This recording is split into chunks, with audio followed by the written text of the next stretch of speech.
Okay, quickly, because we are going to have to wrap up here. Radio. But I did bring props. Oh, good. Because I want you. This is my life bag. It's got a bunch of stuff in So it. is that besides Starbucks a food. prop there? It has lipstick on it. You can see. I've been drinking it, so I'll tell you what's in there. And I just want you to analyze what I have for food, because this is what I will legit eat in a little bit. Okay.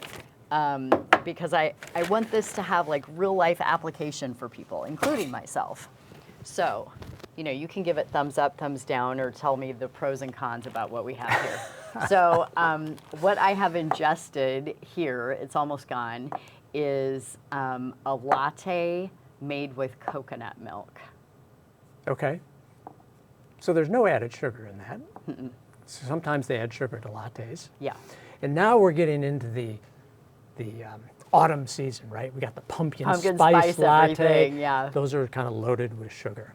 So coffee, if you remember a couple decades ago, it causes pancreas cancer. Yeah, yeah. No, it doesn't. Coffee actually has lots of flavonoids. These are chemicals that are good for our body. Coffee gets a thumbs up. A little bit of coconut milk, no problem. Okay. So, all right. good to go. Good. I won't have guilt over that. So, let's talk about guilt. Because no part of what I ever talk about should make people feel guilty. Guilty is really not a good emotion. No, it's terrible. So you feel like, oh my gosh, I'm a terrible person. I feel guilty. No guilt. It's a choice. And those choices, unfortunately, are dictated by the marketing in our society many times.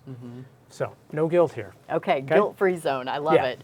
All right. Now, I'm typically pretty good about food prepping breakfast for our household. So I really like to make egg bites, and that's typically what I would bring with me to work. So egg whites, eggs, cottage cheese, and then vegetables. So why egg whites? Why not the whole egg? I want to bump up my protein and not get fat content. Why not? I don't want to be fat. Okay, Erin, we're going backwards here. Fat I haven't learned anything does from not the cause you to be conversation. fat. Okay? It does not cause you to be fat. The fat that you eat in your diet is not going to make you fat. It's the starch, sugar, and carbs. They're going to get converted. If you're not burning it as energy, it's going to get converted to fat and stored. Okay. So eat the egg. Why eat the egg yolks? So egg yolks have vitamin D, beta carotene, something called choline. So I'm too focused on, you talked about macros early on. I'm too focused on that. Don't worry about that. Eat the egg. Okay, eat the egg. Okay, well And buy them from your local farmer.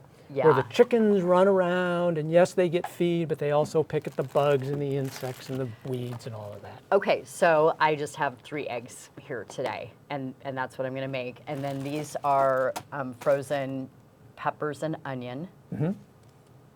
I did read the Beautiful. label. No added sugar. Yeah. Okay, so that's cool. Yeah. Now this, I'm real curious your take on these next 2 things, because this is where things might get interesting. Shredded cheese out of a bag. Yeah, and that's a tough one because cheese, so fermented dairy. Fermented dairy is really interesting. We're learning more that fermented dairy actually is probably pretty good for us. Okay. Fermented dairy does not cause weight gain. It actually may result in some weight loss. People are concerned about weight. It has something called conjugated linolenic acid, which is actually quite good for us. So I'm a big fan of cheese. But there's nuances to it. So how is your shredded cheese made? Is it shredded, is it made in a factory? A lot of cheese are just kind of processed oils and aren't necessarily cheese. So I encourage people to, when you go to buy cheese, buy a block, a wedge, cheese shop, the deli, the specialty section at your store where you know you're getting fermented cheese, been fermented anywhere from 12 to 18 months. Shred it yourself. Okay, yeah. Because I never know exactly how that's made. Well, and I can tell you this, this has a massive ingredient label with all those things that I can't pronounce. Cheese should have a very small, should be cow's milk, goat milk, sheep milk, cultures. That's it. Okay, next up. So we're going to give the shredded cheese kind of a thumbs down. Thumbs down on the, I'll call it fake cheese. Thumbs You down know, on it's not fake cheese. necessarily that it's fake, but it's been manipulated more than you'd like. Right. On that process scale Yeah. that we talked No, about. Cheese Whiz in a can, that's fake. That's Cheese does fast. not come in a can. Okay, that should not shock anybody. Okay, so this bread is Dave's bread. It's whatever multi-grain bread, whatever it's called. I have played with elimination diets a little bit, and I don't. I definitely don't think I have celiac disease. I'm, kind of like, I don't know that I really have any sensitivity to gluten. But what do you think about bread? Like this So bread that I have you got looked out at of how the much bag. sugar's in Dave's bread? I actually know this. No, I have Because my not. son was home, loves sandwiches, buys Dave's bread. I said, Charlie, you know how much sugar's in here? I don't remember the exact amount, but it was a I'll look lot. when I go home. It was quite a bit. Okay. So here's the thing about bread. So Robert Lustig, he's a metabolic specialist at University of California, San Francisco. He's a pediatric endocrinologist. And he has maybe the best line on bread. If you take a loaf of bread and you throw it at someone and they kind of just go, what did you do that for? It's probably not good for you. If you take a loaf of bread and it's heavy enough that it knocks you out, that's okay. So the my thing gosh. about bread Okay, is, that's we great. want to put, 42 grains in it and call it healthy. Here's the problem. Those 42 grains have been ground into powder. This is the Yeah, processing back where issue. we started. So if I take a wheat berry, a whole grain wheat berry, and I eat it as a whole, that's very different than when I pulverize it into a powder. Yep.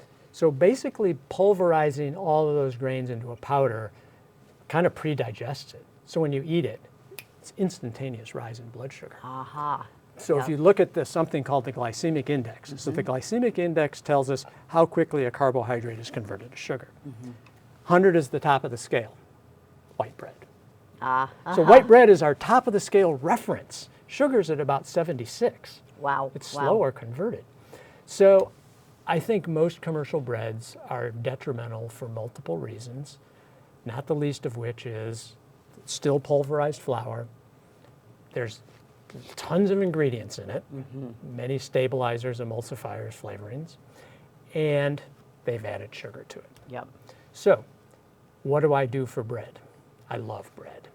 And I don't eat it very often, but my wife and I make something called adventure bread.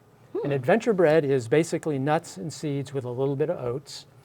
And you take chia seed, flax seed, sesame seed, sunflower seed, pumpkin seed, a little bit of oats, almond flour, walnuts, and you put all the dry ingredients in a bowl. You add 2 cups of water, a quarter cup of olive oil. You stir it up, and you put it in the oven for an hour.